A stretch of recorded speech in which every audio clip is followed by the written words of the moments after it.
Hello everyone शांति पाठशाला को मु आपण मानंकु स्वागत जनाउछि। आजिकार एक नूतन भिडियो रे आमे आलोचना करिबा स्वाधीनता दिवस उपलक्षे एक सुंदर एवं हृदयस्पर्शी भाषण। भिडियोटी को आरंभ करिबा पूर्वरु चैनल को सब्सक्राइब करिनियंतु। चलंतु आरंभ करिबा। सम्मानीय सभापति महोदय, एठारे उपस्थित मोर पूज्य गुरुजी एवं गुरुमा, सहपाठी गण, मोर छोट बड़ भाई ओ भौणी माने एवं आजी सभारे उपस्थित पूज्य विचारक मंडली।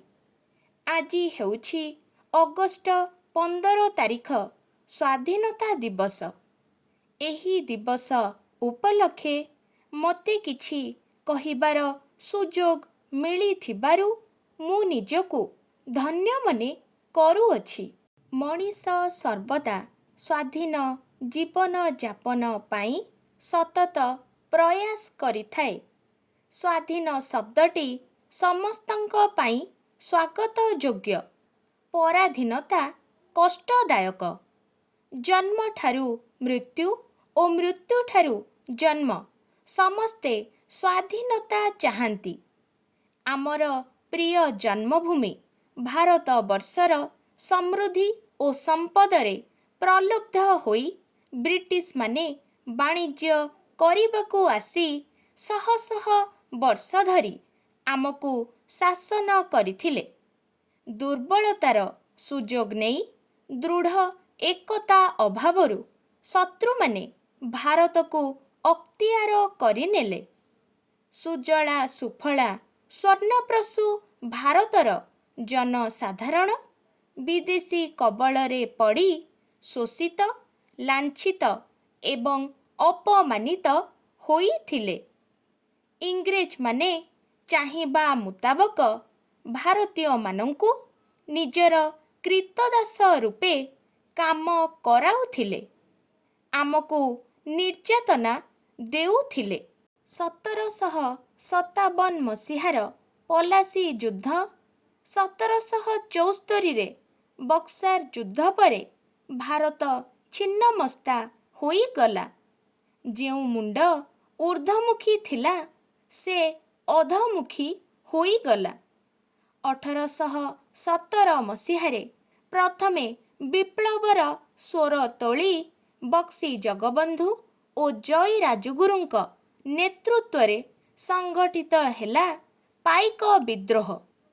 1857 रे आरंभ हेला सिपाही विद्रोह, जहाँ भारतर प्रथम स्वाधीनता संग्रामर बीज बपन करिथिला प्रत्येक भारतीयंक हृदय। सिराजुद्दौला ठारू आरंभ करी टीपू सुल्तान, जय राजगुरुंक ठारू आरंभ करी लक्ष्मण नायकंक पर्यंत देश पाई जीवन उत्सर्ग करी देबाकू आगेई आसीथिले। 1905 मसीहार बंगभंग आंदोलन मध्य भारतर स्वाधीनता संग्राम को त्वरान्वित कला। गोपाल कृष्ण गोखले, दादा भाई नारोजी, अरविंद घोष, बाल गंगाधर तिलक आदि नेतृगण स्वराज आंदोलन रे मुख्य भूमिका ग्रहण करथिले। 1919 मसीहारे संघटित जालियानावालाबाग बर्बर हत्याकांड भारतवासींक हृदय को आंदोलित करिदेला।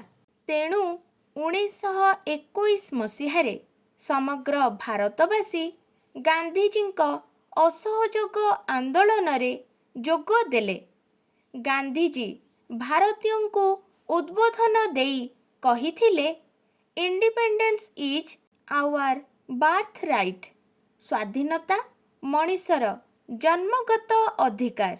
एतिकी बेले चरमपंथी नेता सुभाष चंद्र बोसଙ୍କ नेतृत्वरे देखादेला आउ एक महाविप्लव। क्रांतिकारी नेता भगत सिंह, खुदीराम ଚନ୍ଦ୍ରଶେଖର ଆଜାଦ ସ୍ୱତନ୍ତ୍ର କ୍ରାନ୍ତି ଆନ୍ଦୋଳନ ଚଳାଇ ଇଂରେଜମାନଙ୍କ ମନରେ ଭୟ ଭରିଦେଲେ।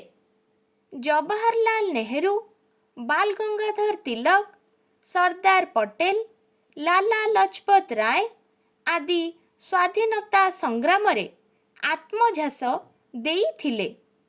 ପ୍ରାଣମୂର୍ଚ୍ଛା ଉଦ୍ୟମ ବଳରେ ଯେଉଁ ସ୍ୱାଧୀନତା ଆମର ହସ୍ତଗତ ହେଲା, ତାହାର ସୁରକ୍ଷା ଆମର ପ୍ରଧାନ ଦାୟିତ୍ୱ। ଆମର ଜାତୀୟ ପତାକା ଆମର ଗର୍ବ ଓ ଗୌରବର ପ୍ରତୀକ। ସ୍ୱାଧୀନତା ଦିବସ ପ୍ରତ୍ୟେକ ଭାରତୀୟଙ୍କ ପାଇଁ ଚିରସ୍ମରଣୀୟ ଦିବସ। ଶେଷରେ ନିରୁପାୟ ହୋଇ 1947 ମସିହା ଅଗଷ୍ଟ 14 ତାରିଖର ବିଳମ୍ବିତ ରାତିରେ ଇଂରେଜ ଶାସକ ଦାୟିତ୍ୱରୁ ଓହରି ଯାଇ ଆମ ଦାୟିତ୍ୱକୁ ଆମ ହାତରେ ଅର୍ପଣ କଲେ।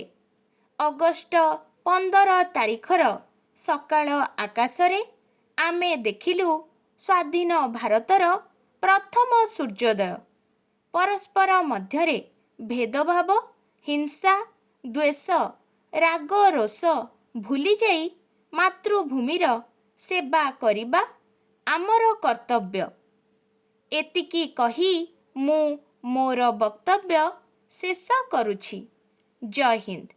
ଆଜିକାର ଭିଡ଼ିଓଟି ଆପଣଙ୍କୁ କିପରି ଲାଗିଛି କମେଣ୍ଟ ମାଧ୍ୟମରେ ନିଶ୍ଚୟ ଜଣାଇବେ ଏବଂ ଲାଇକ୍, ସେୟାର, ସବସ୍କ୍ରାଇବ୍ କରିବାକୁ ଜମାରୁ ଭୁଲିବେନି। ଧନ୍ୟବାଦ।